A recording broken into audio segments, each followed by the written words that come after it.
The road stretches endlessly beneath a sky painted in gold and deep blue. The night is ending. The first light of dawn touches the horizon. And somewhere between darkness and day, a familiar car emerges from the mist. A silver DeLorean DMC-12 glides across the empty highway.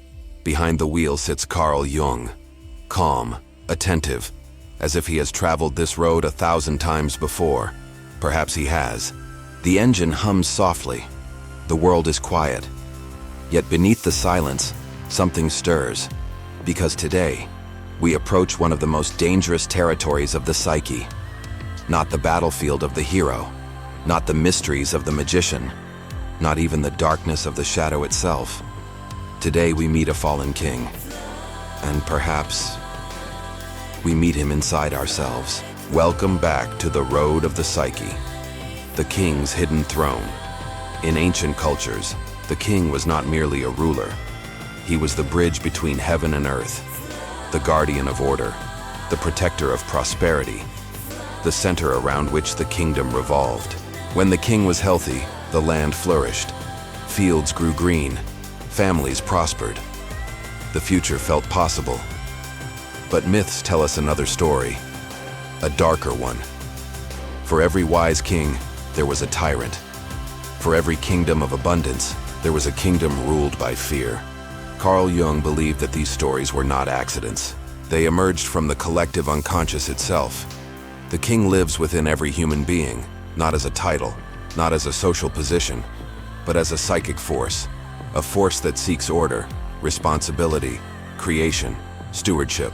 And when this force becomes distorted, the shadow of the king awakens, the tyrant within. The DeLorean continues forward. Jung points toward the horizon. There, rising from the desert, stands an immense palace, magnificent, powerful, imposing. But something feels wrong. The gates are locked. The people are silent. The gardens are dying. Because power has become control, and control has become fear. This is the Tyrant King. He does not trust life. He does not trust people. And eventually, he does not trust himself. The tyrant appears whenever we try to dominate what should be nurtured, whenever we confuse leadership with authority, whenever we seek obedience instead of wisdom. We see him in history. We see him in institutions. We see him in families. And if we are honest, we sometimes see him in the mirror. Scarcity and the fall of the king. At first glance, tyranny appears to be about power, but beneath it lies something much older.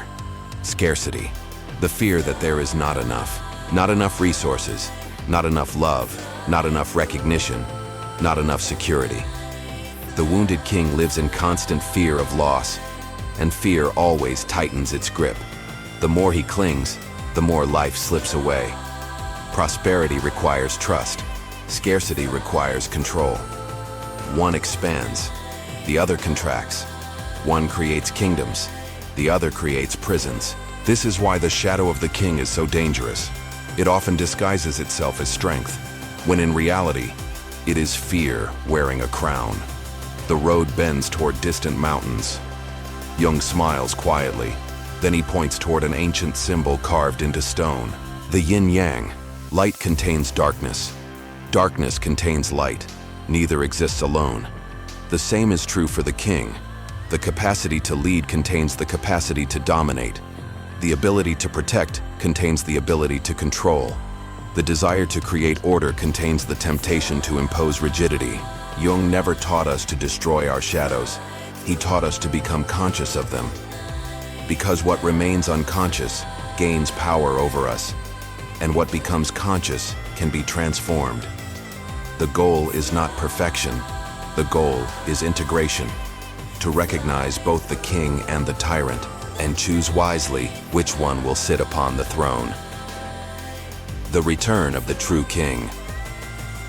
In many myths, the kingdom becomes barren when the king is wounded. Rivers dry, forests wither, life fades. But the story rarely ends there, because somewhere a journey begins, a descent, a confrontation, a transformation. The king must face his own shadow. Only then can prosperity return. Only then can leadership become service. Only then can authority become wisdom. This is not merely mythology, it is psychology. Every conscious choice restores a piece of the kingdom within. Every act of responsibility strengthens the inner throne. Every moment of awareness weakens the tyrant. And little by little, a wiser ruler emerges. The DeLorean reaches the crest of a hill. The sun finally rises. Golden light floods the landscape. Behind us lie the lessons of the magician, the confrontation with the shadow, and the fall of the king. Ahead lies something new, something ancient, something waiting. Jung slows the car. In the distance, a solitary figure stands atop a mountain, an old traveler, a keeper of stories, a guide between worlds. He has been watching the entire journey, waiting for the moment when the traveler is ready. Ready not merely for knowledge, but for wisdom. And perhaps that moment is now. If this journey has taught us anything, it is that every archetype contains both light and shadow. The hero can become reckless. The magician can become manipulative.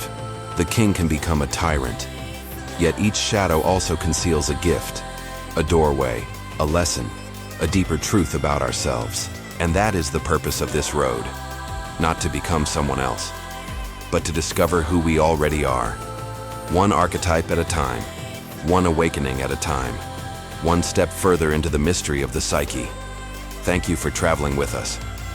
And until next time, keep walking the road, because the journey has only just begun. In the next episode of The Road of the Psyche, we meet one of the most powerful figures in Jungian psychology, a guide hidden within dreams, myths, legends, and the deepest layers of the unconscious. The wise old man, the archetype of insight, meaning, and inner guidance, the one who appears when the seeker is finally ready to listen. Subscribe and join us for the beginning of Season 3. Because beyond knowledge lies wisdom, and beyond wisdom, a new horizon.